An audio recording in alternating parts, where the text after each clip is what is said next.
Thank you. All right, hello everybody. Thank you for sticking around. It's great to see you all here. Thank you, BSides, for having me. So today we're going to be just diving in and talking about open source malware. Just dissecting a little bit and seeing that evolution that I've been able to see while working from basic PoCs to fully weaponized payloads. And it's pretty cool. So let's dive in. Just first a quick, who am I? My name is Juan Aguirre. I'm a security researcher currently at Safety CLI, formerly PyUp.io.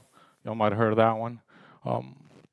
I work mostly in supply chain security. The last couple of years, I've been specializing on that. So I think this last talk by Pavel was actually a great segue right into this because we have some mention of S-bombs as well.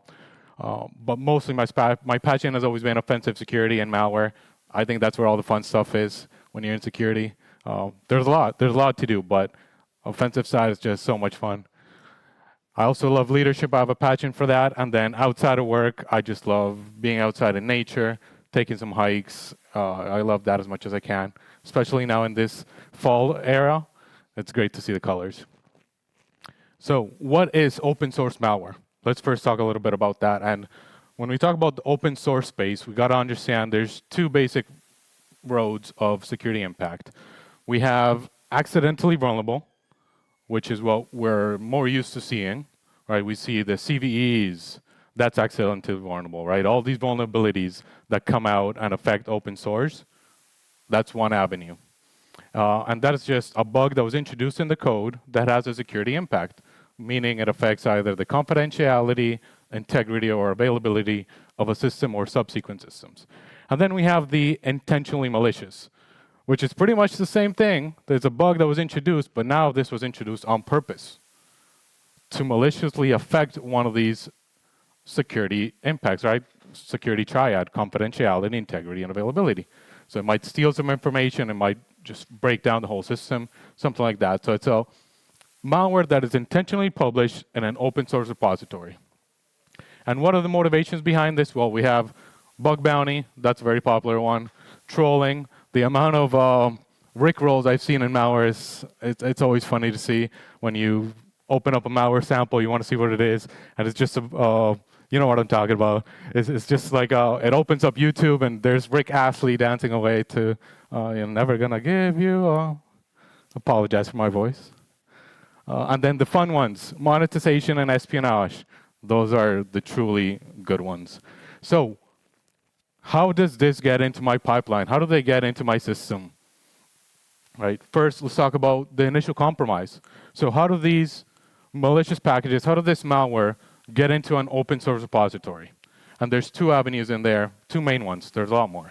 But there's malicious from birth, meaning a malicious actor created an account in one of these open source repositories.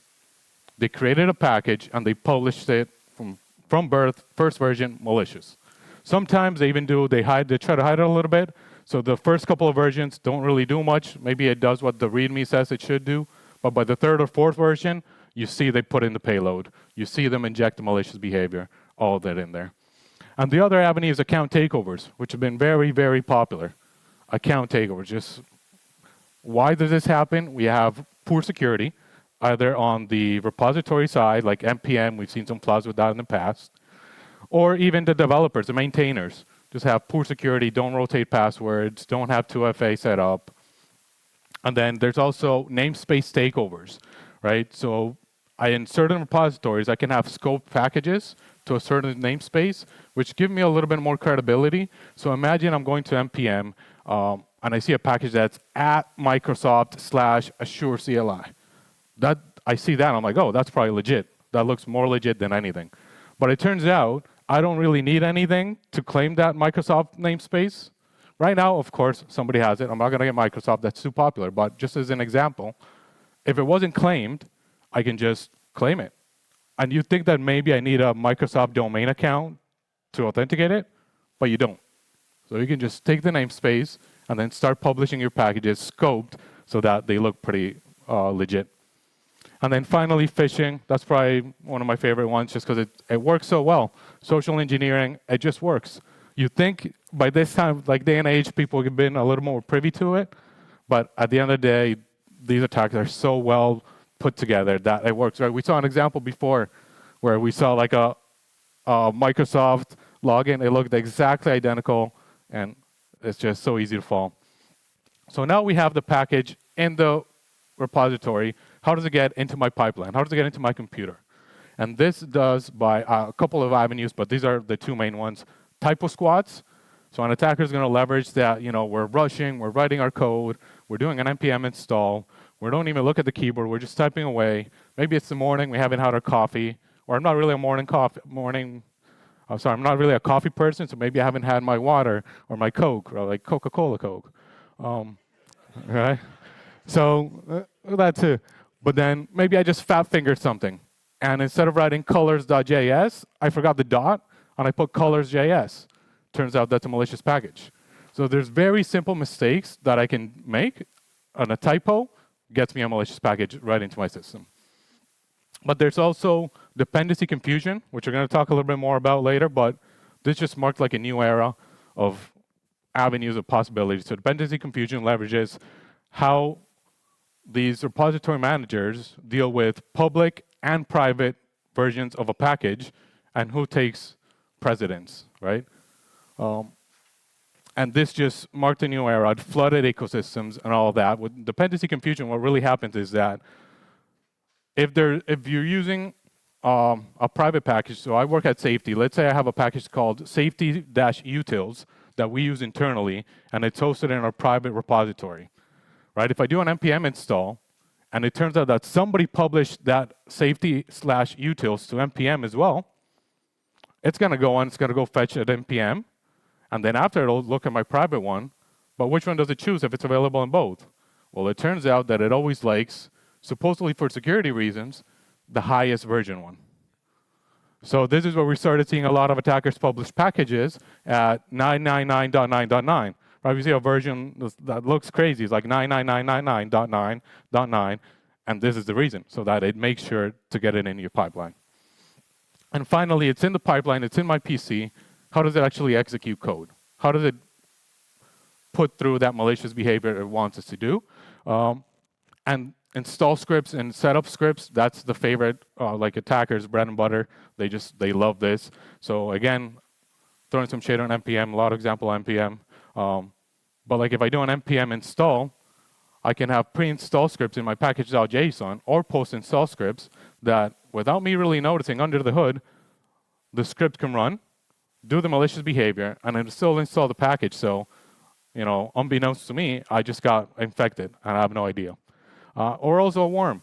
They can spread, which we saw this in September. This was awesome. If you haven't seen it, you can look it up. The Shai Hulud attacks, you probably just, that keyword, you can see a lot of it. It compromised hundreds of packages. CrowdStrike fell in there. So many organizations were affected. And it was really cool because the way this was spreading was that it got a bunch of personal access tokens on GitHub. It would get on the repository, see what that access token had access to, what repositories, and it would kind of clone itself on everything. And via GitHub Actions, do the same thing, just exfiltrate data. And it was just so easy, so fun. This is the GitHub action it actually used to exfiltrate the data, which you see is just so simple. It's just pretty much a curl to some webhook, although it turns out the attackers didn't pay for the webhook. So they were using a free one. So it just like, after the first couple tens, hundreds of packages were affected, it just stopped responding because like, oh, you reached your quote for the month, right? You got to pay it out. So if you're an attacker, make sure you use the paid version. Next, we got the evolution. So this is the real meat and bones of it. How does it go from PoCs and bug bounties, which are essentially harmless, although we're going to see not all of them, to prankware and protestware, then to stealers, and eventually to droppers and remote access Trojans, which are the real serious stuff, right? We're going to just dive right into some examples. So first, we have the innocent stealer. This is kind of like one of the first bug bounty PoCs. This is the format they had. So this is a package.json for a package BetterHelp, right? 999.99.99. We see this from dependency confusion, likely leveraging that. And we see the pre-install script again, right here, the pre-install is just a curl request, right? That's doing what? It's sending what out? It's sending a who am I? So like user, ID, host name, and current working directory. So that's innocent enough. It's not really taking anything too sensitive. It's probably just enough for me to claim my bounty and prove that, hey, I can execute code in your system. But then we saw Alex Burson come out with like the dependency confusion. Shout out to Alex, amazing research. This was back in like 2021, I want to say. I forget. But he put out this template, which we see here. It's the same thing, just that a little bit nicely written. So the package.json now has main index.js, and this would be your index, where it just has a couple of imports, requires, and then we have the tracking data that it's stealing, home directory, host name, user. Again, nothing too bad. And again, it just makes a request to an ossify, which is like a burp repeater, just sends it out, get my bounty, and I'm done. And it was actually funny because we saw some attackers that were really lazy after this, flooding the ecosystems. And Alex Burson had his comments of Alex Burson, for security research purposes, contact me if you see this. And attackers were just copy pasting that and not even taking out the Alex Burson part. They just switched the URL to their own burp repeaters, but they wouldn't even take the time to hey, let's remove this guy out of my POC. No, but a quick bounty, I guess. But not all of them are so innocent. We got some spicy ones too, where they start to bring up the heat, and they claim it's for security research purposes, but hey, when we look at line 5, it's like, wait a minute, you're taking my shadow file, right? So why are you going to take my shadow file? You just want to prove a bounty. That's, that's a little bit over the limit. I don't want my password hashes just out there. That's a compromise. That's a serious risk. And then we got a lot of crypto stealers. This is something we see a lot. Crypto, that's the new currency of the internet, and attackers love it, right? It's easy to launder, easy to move around, and that's what we started seeing. This one was actually pretty fun because it didn't have really malicious code within the package, but it did have a link to a smart contract. So we see the smart contract address right up here. So you read this and you're like, hey, it doesn't look too bad. But then you see the smart contract that is pulling down, and they were leveraging the smart contract to download that malicious code into your system. So now the smart contract was executing malicious actions. So not all is as it seems, and you got to be really careful with what you're putting into your systems. That's where the SBOM comes into play. Software bill of materials, you got to know what's going in there. But then attackers were also, getting tired of being stopped and spotted all the time, so obfuscation comes into play. How do I hide my intent a little bit so that researchers don't really see it, organizations don't really see it? How do I get by that? And we have some just basic ones. This is probably the main ones that we see. We see some encodings like base64, route 13, UTF-16. One of my favorite ones was UTF-16, where I had a package that I had no idea what it was doing because there's this file that you can't really read. And you put it through online deobfuscators, and it wasn't really getting me anything. And then I saw a Reddit post, I was just Googling parts of the code and seeing what came up. And I saw a Reddit post talk about UTF-16. So all I did was save that same file in my Sublime, my note taker, my whatever, save it as UTF-16. Lo and behold, all of a sudden, I have readable code. Turns out it's malicious. We see variable expansion, which we see this usually to hide PowerShell commands.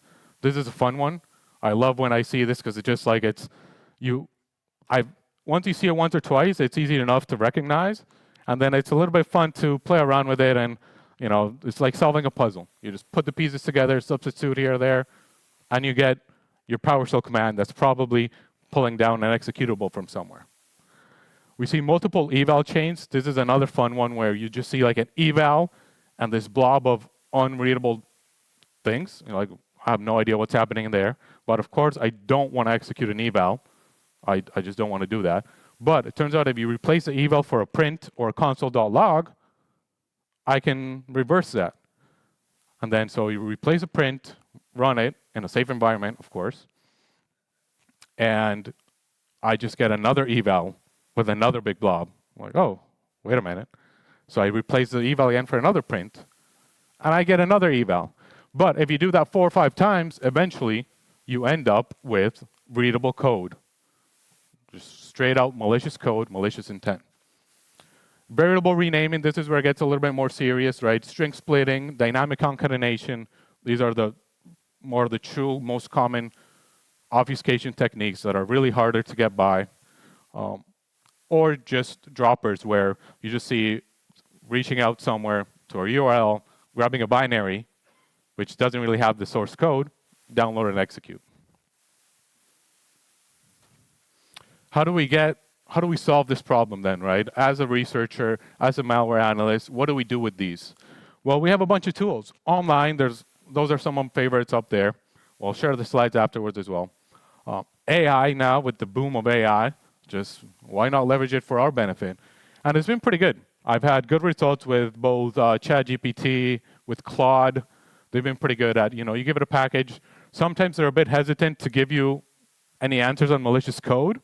But if you do a little bit of prompt engineering, you explain to it that, hey, I'm a security researcher, I have good intentions. It's like a little kid. It's just innocent. It lets you buy, and it gives you all you need. So it helps you out, and they've been really good at figuring out what obfuscated code is doing. Or dynamic analysis. Put a safe environment together, a VM, put a debugger in there, do something to trace logs, maybe do a fake net so you can see the network calls and simulate the environment more realistically, and that's a lot more fun to do. So we have this obfuscated RAD here where we see this line that's highlighted, right? It just says corcho and then bytes from hex something. We see in the imports that corcho is actually OS. They're importing system OS, right? They're trying to be smart and calling it corcho so that maybe some basic tools don't detect it. Maybe at the first look, I don't really pay too much attention to it. But it turns out, if I just copy that code, right, and I replace the corcho for a print, right, and I run that, I get what we see down here. That's, again, another curl to a paste bin.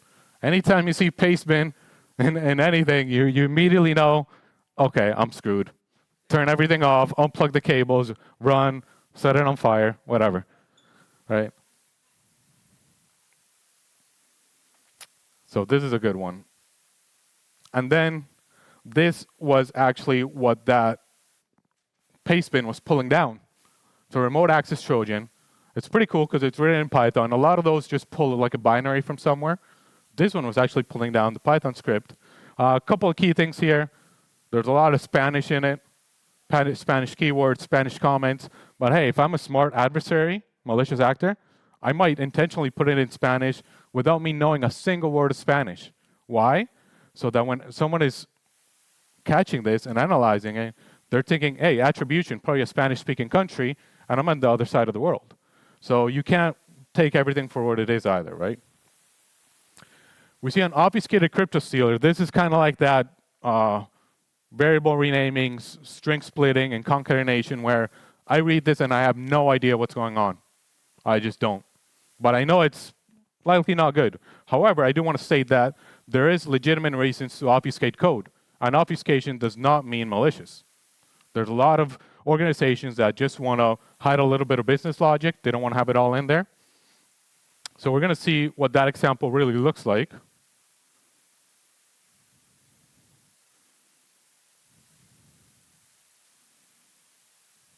So let's log into my VM here.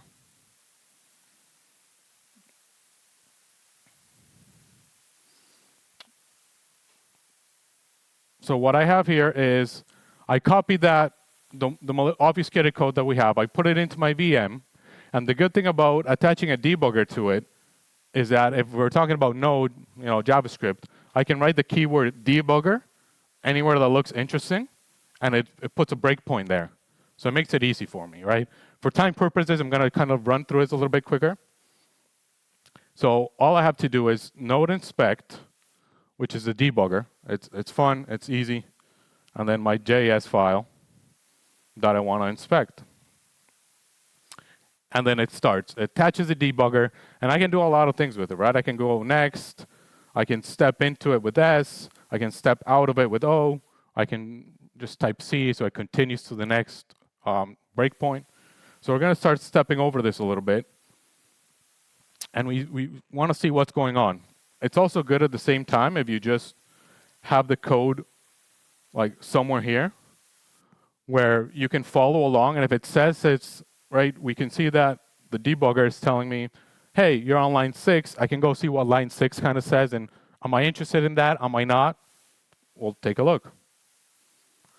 But eventually, I get somewhere like this. The debugger, this is my breakpoint. But I want to go to the next one and show you the good one. So I just keep stepping through it. And I got to my next breakpoint, line 472. So if I go to line 472, it's like all these things are happening. Look at all these strings. What is that? I probably want to know. I want to find out. And all this is doing is that up here, up top, it's defining an array, which we see right here. And it's filling it with all these keywords and all these things. So I want to know what that is. That looks interesting. It looks important. So I'm going to go, and I'm going to I have a little cheat note here so that it's easier for me. And I can do exec, which is going to console.log that. Copy paste didn't work, so let me just write it down. BA16EF.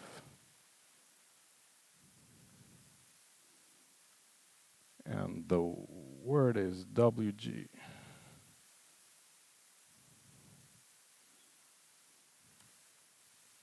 And I typed something wrong somewhere, so let's try that again. BA16EF.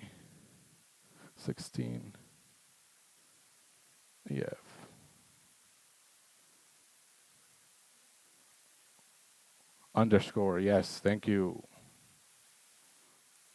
So there we go. What was that string? Turns out it's a Bitcoin Cash address, and there's really a lot more in there. So this was that smart contract stealer that I showed you before when it downloads a whole bunch of things. So it was looking for where transactions were happening, injecting itself in the middle, and sending that to the attacker's wallet. So by doing this dynamic analysis, when it's not really clear on what other avenues I have, this takes me there. So this is really good. So finally, to close it off, this is kind of like the workflow kind of looks like. Do some deobfuscation, see what I can find out. Static analysis should just kind of be like my first avenue. Read the code. We're talking about open source, so we always have access to the code, even if it's obfuscated. Read the code, take your time, understand it, see what's happening. And then finally, dynamic analysis in a safe environment. That's one of the most fun things to do. Just play around with the code, run it, see what happens, observe. That's half the fun of the research. What's next? Well, we're going to continue to blur the line between PoCs and real threats. Every day it's thinner and thinner. We're going to see a lot of crypto stealers. This is just very popular. And increasing sophistication in the attacks. It's just these remote access Trojans every time get fancier and fancier with persistence mechanisms, anti-debug, a lot of things. Some of the key takeaways we need to understand here is that open source repositories are definitely part of the threat landscape. The supply chain is important. What we put into our code is very important, right? Since we're just using dependencies, it's very easy to do import something at the top and use it without even looking at it. But we need to trust and verify, right? Like you need to verify anything you're putting in there. Anyone can start analyzing these, following that kind of basic workflow, look at the code, play around with it, and it's good. So don't just trust your dependencies, analyze, verify, and contribute to keeping the system secure, the ecosystem secure. Thank you. Thank you, Juan. I think we have time for one question. No, doesn't like we don't have any questions. Oh, there we go. Yes, go ahead. Do you have any advice for, like, especially at like companies that might be new to like securing their open source dependencies? Do you have any advice for, say, a company that has a bunch of open source dependencies that haven't looked at it and want to like start to incrementally look at this? Because it's going to be a lot of code to get through, but of course it's important to start to know what to prioritize, etc. 100%. So the question is, what advice do we use for companies so that they can secure their systems a little bit? They don't have too much experience. I think our previous speaker hit it spot on. Software bill of materials. You need to know what you have in your code first. So that's kind of my start. I know what's in there. I have a list of dependencies and things that I'm using. And then, we can leverage these repository managers and all these other tools. There's SaaS tools that can help me keep that up to date, can help me identify, hey, this dependency just got a CVE published, so I probably want to update it, see if there's any breaking changes. How do I update that? So software bill of materials, repository managers, so you're not doing everything manually, and just be mindful of what you're putting in your code. Awesome. Thank you, everybody. And if there's more questions, maybe I'll be around. You can come up. Thank you, Juan. Thank you.